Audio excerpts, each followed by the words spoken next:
दोस्तों कल्पना कीजिए, जब सृष्टि में देवता और दानव सिर्फ युद्ध नहीं करते थे बल्कि भाग्य, विद्या और बदले की भावना से भी लड़ते थे।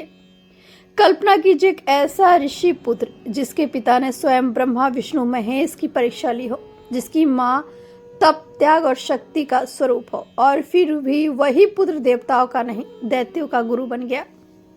दोस्तों आज मैं आपको सुनाने जा रही हूँ शुक्राचार्य की वो कथा जो कभी पूरी तरह कही नहीं गई। दोस्तों ये कहानी है एक माँ के वध की, एक पुत्र के प्रतिशोध की, एक देवता के श्राप की और उस क्षण की जब भगवान विष्णु को भी स्त्री हत्या का दोष सहना पड़ा। राधे राधे दोस्तों, जय श्री हरि। कैसे हैं आप सब दोस्तों बहुत प्राचीन काल की बात है जब धर्म और अधर्म की रेखा इतनी अस्पष्ट नहीं थी जितनी आज हम शास्त्रों में पढ़ते हैं। उस समय पृथ्वी पर विचरण करते थे महर्षि भृंगु। वही भृंगु दोस्तों जिन्हें समस्त ऋषियों ने यह उत्तरदायित्व सौंपा कि वे यह तय करें तीनों देवों में कौन सर्वश्रेष्ठ है। भृंगु ऋषि तप, तेज और ज्ञान का ऐसा अग्निकुंड थे कि स्वयं देवता भी उनके सामने संयम रखते थे। उनकी दो पत्नियां थी, पहली दक्ष प्रजापति की कन्या और दूसरी ख्याति। ख्याति जितना कोमल स्वरूप उतना ही प्रचंड तपस्विनी, दैत्य दानवों को भी अपने तेज से स्तंभ कर देने वाली स्त्री। इसी ख्याति के गर्भ से जन्म हुआ एक ऐसे बालक का जिसे आगे चलकर नवग्रहों में स्थान मिला, शुक्र। शुक्र का जन्म शुक्रवार को हुआ और तभी से शुक्रवार उनके नाम से जाना जाने लगा। दोस्तों भृंगु ऋषि जानते थे कि यह बालक साधारण नहीं है, इसलिए उन्होंने उसे ब्रह्म ऋषि अंगिरा के आश्रम भेज दिया शिक्षा के लिए। उसी आश्रम में एक और बालक पढ़ता था, बृहस्पति। दोनों साथ पढ़े, साथ तप किया, साथ वेद सीखा, पर अंत था। शुक्र तेजस्वी था, तर्क में प्रखर था, विद्या में आगे था, लेकिन बृहस्पति देवताओं का प्रिय था। जहाँ शुक्र को मेहनत से स्थान बनाना पड़ा, वहीं बृहस्पति को वंश और पहचान से सम्मान मिला।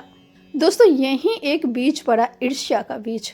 शुक्र ने देखा योग्यता हमेशा सम्मान नहीं दिलाती, कभी कभी पक्षपात देवताओं का भी धर्म होता है, और यही पीड़ा दोस्तों उसे अलग ले गई। उसने अंगिरा ऋषि का आश्रम छोड़ा, सनक, सनंदन और गौतम ऋषि के पास गया, और वहीं उसके भीतर एक विचार जन्मा, यदि देवता मुझे नहीं अपनाते तो मैं उनका विरोध मानूंगा। समय बीता दोस्तों, बृहस्पति देवताओं के गुरु बने और शुक्र दैत्यों के, लेकिन दैत्य देवताओं से बार बार हारते थे। तब शुक्र ने शिव की ओर रुख किया। कठोर तप, इतना कठोर कि श्वास थम जाए, और शिव ने प्रसन्न होकर उसे दिया संजीवनी मंत्र, मृत्यु को जीवित करने की विद्या। यहीं से संतुलन बिगड़ा। देवता मारते, शुक्र जीवित कर देता। युद्ध अनंत हो गया, धरती पर पाप बढ़ने लगा। इसी बीच दोस्तों जब शुक्र तपस्या में लीन थे, दैत्य भागकर उनकी मां ख्याति के शरण में पहुंची।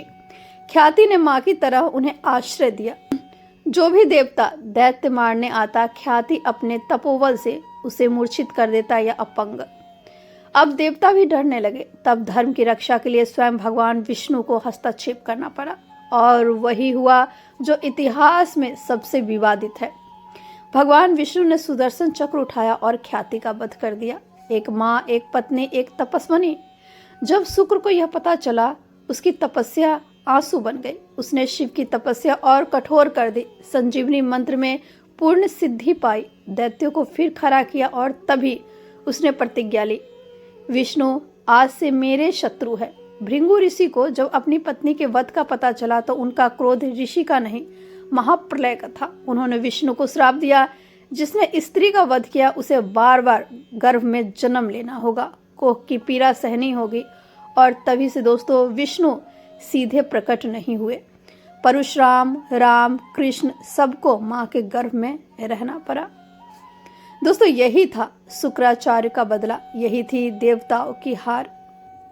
तो दोस्तों जब भी आप शुक्र ग्रह को आकाश में देखें तो उसे केवल एक ग्रह न समझे, वह एक ऐसा पुत्र है जिसकी विद्या देवताओं से भी बड़ी थी, लेकिन जिसका हृदय अपनी मां के वियोग में जलता रहा। दोस्तों सनातन धर्म की कथाएं काले सफेद में नहीं बटी होती। यहाँ कोई पूर्ण देव नहीं होता और कोई पूर्ण दानव भी नहीं। यहाँ हर कथा दोस्तों कर्म, परिस्थिति और परिणाम से जन्म लेती है। और अंत में दोस्तों मैं आपसे एक विनम्र निवेदन करना चाहती हूँ। अगर इस कथा को कहते समय मुझसे कहीं कोई भूल हुई हो या मैंने अनजाने में कोई बात गलत कही हो तो आप मुझे अवश्य बताइए, क्योंकि दोस्तों यह आवश्यक नहीं कि मुझ में संपूर्ण ज्ञान हो। दोस्तों हम सब सीखने की यात्रा में हैं। बहुत से ऐसे श्रोता भी होते हैं दोस्तों जिन्हें ये कथाएं पहली बार पता चलती है दोस्तों, और आपके ज्ञान से मुझे भी सीखने का अवसर मिलेगा। दोस्तों यही सनातन की परंपरा है, सुनना, समझना और सुधार करना। जय श्री हरि दोस्तों।